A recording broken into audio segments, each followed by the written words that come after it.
Sais-tu qu'il est possible d'utiliser un outil automatisé pour effectuer des tests d'intrusion en anglais qui sont les pentesting? Aujourd'hui, nous allons découvrir un outil très puissant utilisé par les hackers et les cybercriminels. L'outil dont je parle s'appelle Armitage et il est une interface graphique pour Metasploit. C'est un framework très puissant qui est utilisé en sécurité informatique pour effectuer des tests d'intrusion afin d'exploiter les vulnérabilités sur les systèmes informatiques. Tout d'abord, j'aimerais signifier que cette vidéo est réalisée à des fins exclusivement éducatives et informatives. Les techniques présentées ici sont destinées à renforcer la sécurité informatique et non à la compromettre. Sans plus tarder, nous allons passer à l'installation de l'outil dont je parle qui s'appelle Armitage. Pour ma part, je l'ai déjà installé, mais pour les personnes qui ne l'ont pas encore installé, vous pouvez taper la commande sudo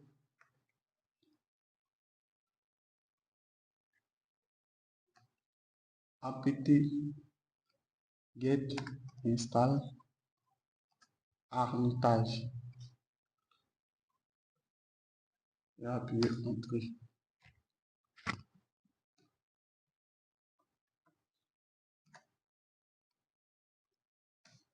Ok. Cet outil est vraiment pratique car il permet de scanner les réseaux pour détecter les autres. Il permet aussi d'identifier les vulnérabilités connues sur ces autres. Il permet aussi de lancer des exploits de Metasploit sur des cibles vulnérables. Après l'avoir installé, nous allons passer maintenant au démarrage de cet outil-là.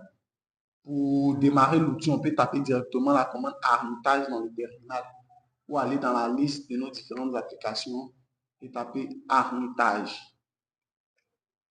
Armitage et voici l'outil en question. Je vais cliquer pour le démarrer. Et là, on me demande de me connecter. Vu que l'outil est une interface graphique qui est basée sur Metasploit, je dois me connecter à la base de données de Metasploit. Donc, je vais laisser les informations du moins mis par défaut et cliquer sur Connect. Et là, je vais cliquer sur Yes pour pouvoir lancer les services de Metasploit.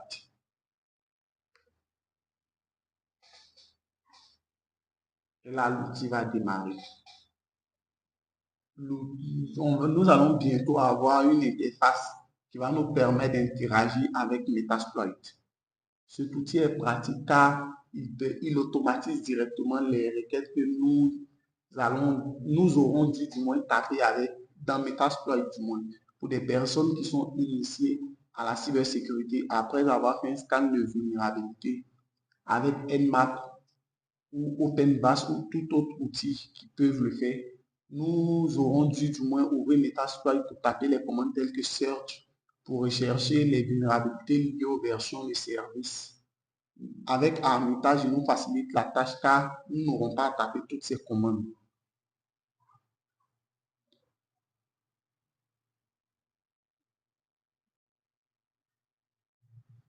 La première chose à faire est d'ajouter notre cible.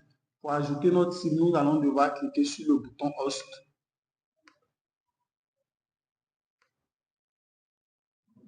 et cliquer sur Add Host pour pouvoir ajouter la cible. Et là, une fenêtre s'ouvre, nous allons devoir renseigner l'adresse IP de la cible. Je vais taper, pour ma part, j'utilise ma machine virtuelle Metasploitable 1.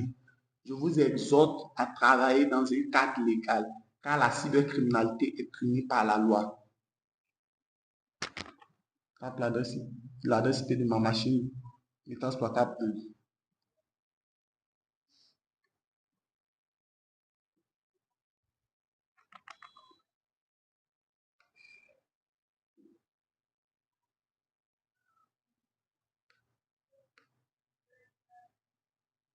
Et là, je fais Add Host pour pouvoir ajouter.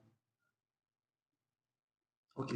Là, voici ma machine virtuelle Metasploitable 1. Celle-là, je peux la supprimer. C'est un autre scan que j'avais à faire. Mais voici l'adresse IP de ma machine virtuelle du moins Metasploitable 1. Je fais un clic droit dessus et je fais scan. Et là, c'est un scan Nmap qui va exécuter pour pouvoir m'afficher les différents ports qui sont ouverts sur cette machine-là. Donc là, après avoir effectué ce scan, il nous dit le port 21 est ouvert, le port 22, le port 23, le port 25, le port 80, le port 139, ainsi que tous les ports qui sont ici, qui sont ouverts sur la machine.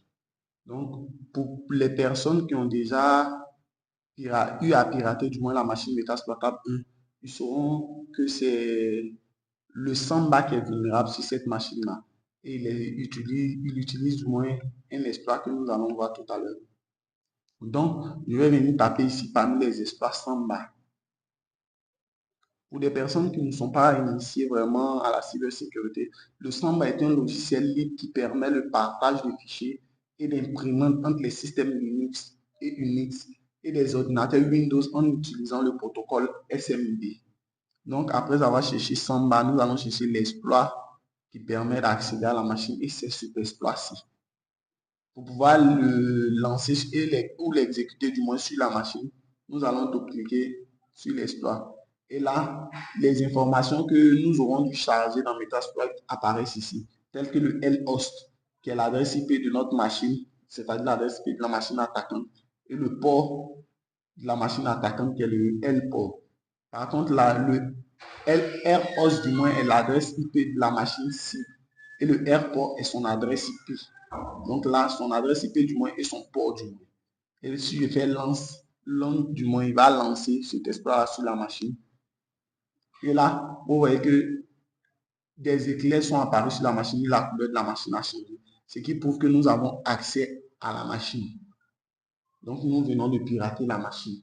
Donc, nous pouvons faire un clic droit sur la machine et cliquer sur Shell 1, Interact pour pouvoir ouvrir du moins une session avec la machine que nous venons de pirater. Et là, nous avons une ligne de commande avec la machine et nous pouvons taper les commandes que nous voulons. Nous allons commencer par la commande who-am-I qui permet d'obtenir le nom de l'utilisateur connecté. Et là, il nous dit l'utilisateur connecté est le root. Ça peut root. Nous pouvons taper pwd pour connaître le répertoire où nous nous trouvons. Il nous dit nous sommes à la racine. Nous pouvons taper ls pour lister les répertoires et les fichiers de ce répertoire racine-là. Et là, nous sommes vraiment à la racine. Nous pouvons taper la commande cd pour entrer dans le root, c'est-à-dire le répertoire de l'utilisateur connecté. Et là, si nous tapons ls, il nous dit il y a le fichier reset underscore log.sh. C'est un fichier bash. Si nous tapons 4 pour afficher son contenu, reset-du8 log.sh.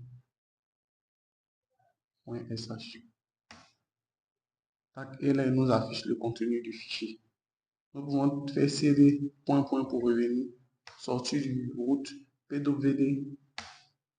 Et là, nous sommes dans le répertoire principal toujours. Nous pouvons taper la commande uname-a pour avoir les informations sur le système. Et là, il nous donne les informations sur le système d'exploitation. Je vais m'arrêter là. Je vous remercie d'avoir suivi cette vidéo. Vu que cette vidéo est dans le but de vous sensibiliser, je ne vais pas aller plus loin. Pour des personnes qui connaissent des commandes Linux, ils pourront les tester chez eux à la maison. Encore une fois, je vous exhorte à exécuter ces tutoriels dans un cadre légal, car la cybercriminalité est punie par la loi.